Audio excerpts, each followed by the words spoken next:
185 unit नहीं आज नहीं इन्हां दी रीडिंग करनी आज नहीं करते आप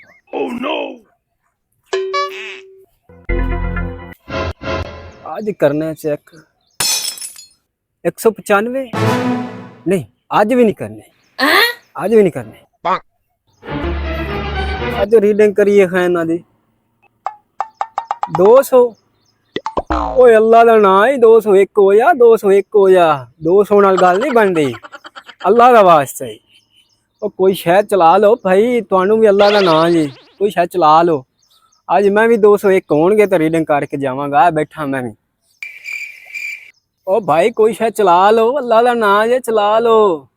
ओ 201 तो कर लो ओए चलिए ओ कोई शायद चलिए मोटर चली लाया भी हूं तो उसी 201 लाया भी लवे आंदा फिर ला 201 तो हो लवे बैठा मैं भी